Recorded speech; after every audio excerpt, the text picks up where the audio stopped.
Sebagai negara agraris, beras seharusnya menjadi komoditas yang paling mudah dijangkau masyarakat. Presiden Prabowo Subianto dalam pidato kenegaraan di Gedung Nusantara Jakarta pada 15 Agustus 2025 bahkan menyampaikan, stok cadangan beras pemerintah menembus rekor tertinggi lebih dari 4 juta ton. Stabilnya harga gabah menurutnya juga membuat petani lebih sejahtera. Meski pernyataan itu menjadi angin segar bagi rakyat, kenyataannya harga beras di pasaran tetap melambung. Ironisnya, pada hari yang sama ketika Presiden berpidato, data Bappenas 15 Agustus 2025 menunjukkan harga rata-rata beras medium dan premium di seluruh zona justru telah melampaui batas harga eceran tertinggi. Secara nasional, harga rata-rata beras medium tembus Rp14.506 per kilogram atau 16% lebih tinggi dari head nasional yang ditetapkan sebesar Rp12.500 per kilogram. Dari seluruh daerah, Papua Tengah mencatat disparitas paling tinggi.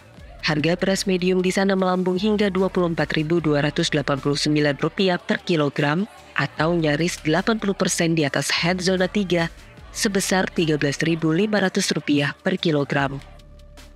Kondisi serupa juga terjadi pada beras premium. Secara nasional, harga rata-ratanya mencapai Rp16.263 per kilogram atau 9% lebih tinggi dari head nasional sebesar Rp14.900 per kilogram.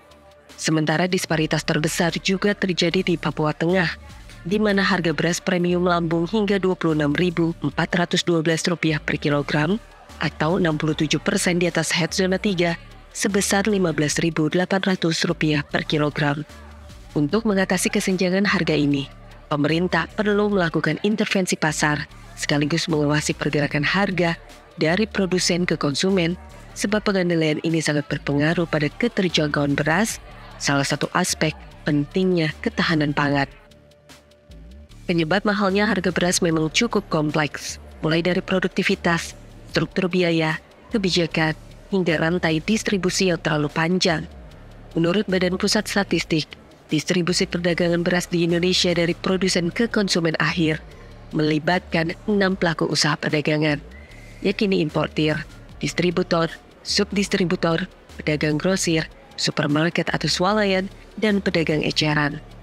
Setiap rantai distribusi tentu mengambil keuntungan berupa margin perdagangan dan pengangkutan atau MPP. Total MPP dari awal hingga akhir bisa mencapai 84,45%, sehingga harga yang dibayar konsumen jauh lebih mahal dibandingkan biaya awal. Pola distribusi ini sebenarnya bisa dipersingkat dengan memangkas rantai pasok.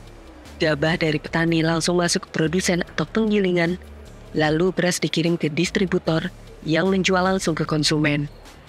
Pola serupa juga berlaku untuk beras impor, sehingga MPP hanya sekitar 6,24% dan harga akhir bagi konsumen pun tidak membengkak. Efisiensi rantai distribusi ini perlu dilakukan agar upaya swasembada pangan pemerintah tidak sia-sia dan masyarakat pun bisa membeli beras dengan harga terjangkau.